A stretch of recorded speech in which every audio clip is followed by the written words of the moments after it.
ഇവിടെ നൈറ്റായിട്ട് അപ്പം ഗൈസ് ഇപ്പം 10:52 സമയം. ഇപ്പം ഞാൻ പഠിച്ച് കഴിഞ്ഞിട്ടേ ഉള്ളൂ. മാത്സാണ് എക്സാം. എക്സാമൊക്കെ കഴിഞ്ഞിട്ടാണ് ഈ വീഡിയോ എഡിറ്റൊക്കെ ചെയ്യുന്നത്. കാരണം വെച്ചാൽ പഠിക്കാനുണ്ടല്ലോ. ഇനി ഒരു എക്സാമും കൂടിയേ ഉള്ളൂ. തിങ്കളാഴ്ച കൂടിയാണ് എക്സാം ഉള്ളത് ഗൈസ്. സ്കൂൾ കൂട്ടുന്ന എപ്പോഴാണെന്ന് എനിക്കറിയില്ല. എക്സാം തിങ്കളാഴ്ച തന്നെ ആയിരിക്കും. അപ്പോൾ എൻ്റെ ബാഗിൽ ഇതാണ് ഞാൻ കൊണ്ടുവന്നത്.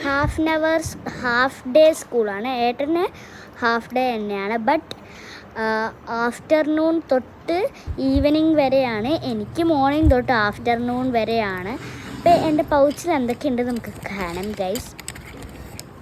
First four 2 പെൻസിൽസാണ്. നല്ല ഷാർപ്പ് ചെയ്ത ഒരു 2 പെൻസിൽസാണ്. കാരണം വെച്ചാൽ വെറുതെ എടുത്തതാണ്. എങ്ങനെ പൊട്ടിട്ടുണ്ടെങ്കിൽ പിന്നെ കൂർമ്മിക്കാൻ ഷാർപ്പ് ചെയ്യാൻ സമയമില്ലേ. പിന്നെ 2 ഒരേപോലത്തെ ഒരു പെന്നും പിന്നെ ഒരു യൂസ് ചെയ്ത പെന്നുമാണ് ഞാൻ എടുക്കുന്നത്. കാരണം വെച്ചിട്ടുണ്ടെങ്കിൽ ഈ ചിലപ്പോൾ ആൾക്കാർക്കൊക്കെ പെണ്ണ് കൊണ്ടുവന്നിട്ടില്ലെങ്കിലോ പെണ്ണിൻ്റെ ഇങ്ക് തീർന്നാലോ വിചാരിച്ചിട്ട് ഞാൻ ഒരെണ്ണം എടുത്തത്. കാരണം വെച്ചാൽ ഞാൻ എഴുതുന്ന പെണ്ണ് ആർക്കും കൊടുക്കത്തില്ല ഈ ഗൈസ്. അപ്പോൾ ഇതാണ് ഞാൻ പറയുന്നത്. പിന്നെ കുറച്ച് ഇത് വാൾനട്ട് ചിപ്സ് ഒന്നുമില്ല, ആ പാത്രത്തിൽ കൊണ്ടുപോയിട്ട് ചിപ്സ് ഇട്ട് വെച്ചാണ്. പിന്നെ ഞാൻ കിടന്നുറങ്ങാൻ വേണ്ടി മേലെ പോയതാണ്. അവിടെ എൻ്റെ അച്ഛമ്മയുണ്ട്. അതൊന്നും നിങ്ങൾ നോക്കേണ്ട കാര്യമില്ല. അമ്മേൻ്റെ ബാഗും ഉണ്ട്. അപ്പോൾ ഞാൻ നേരെ മേലോട്ട് കയറി വരികയാണ് ഗൈസ്. ഇനി നമ്മൾ ടോയ്ലറ്റിലും കൂടി പോകണം. അത് കഴിഞ്ഞിട്ട് നമുക്ക് മുടിയൊക്കെ കെട്ടണം. അത് കഴിഞ്ഞിട്ട് നേരെ പോയി കിടന്നുറങ്ങണം ഗൈസ്. അപ്പോൾ ഞാൻ പുറത്തൊക്കെ ഇറങ്ങി കഴിഞ്ഞിട്ട് പുറത്തൊക്കെ ഇറങ്ങിക്കഴിഞ്ഞ് ഞാൻ ഇതുണ്ടോ മുടി ചെയ്യുന്നത്. എനിക്ക് എൻ്റെ ഏത് വീഡിയോ രാത്രിയത്തെ വീഡിയോ ആയാലും മുടി ചീവുന്നേ ഉണ്ടാവും, മുടി കെട്ടുന്നേ ഉണ്ടാവും. കാരണം വെച്ചാൽ എനിക്ക് മുടി കെട്ടാണ്ട് നിൽക്കാൻ പറ്റില്ല. ഇപ്പോഴത്തെ ചൂട് കാരണം നിൽക്കാൻ പറ്റൂല. എക്സാമും കൂടിയാണെങ്കിൽ ബാഗ് ഉള്ളിൽ തന്നെ വെക്കാൻ പറ്റില്ല, പുറത്തല്ലേ വെക്കാൻ പറ്റുള്ളൂ. അന്നേരം വെള്ളമൊക്കെ എടുക്കാനൊന്നും പറ്റത്തില്ല.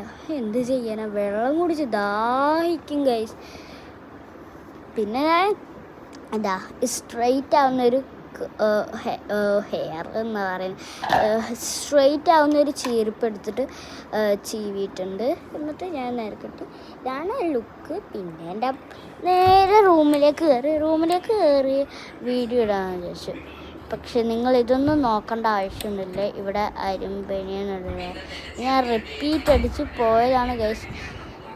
പിന്നെ ഞാൻ റിപ്പീറ്റ് അടിച്ചൊന്നുമല്ല കേട്ടോ, തുറന്നിട്ട് വീണ്ടും കയറിയതാണ്.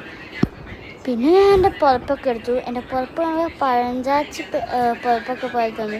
പക്ഷെ ഇത് പഴയതൊക്കെ തന്നെയാണ്. പക്ഷേ ഇത് എനിക്ക് നല്ല ചൂടും തണുപ്പും എല്ലാം അറിയുന്നൊരു പുതപ്പാണ്. ഇപ്പം എന്നാൽ ശരി, ഞാൻ കിടന്നു പറഞ്ഞിട്ട് ഗുഡ് നൈറ്റ്, ബൈ ബൈ.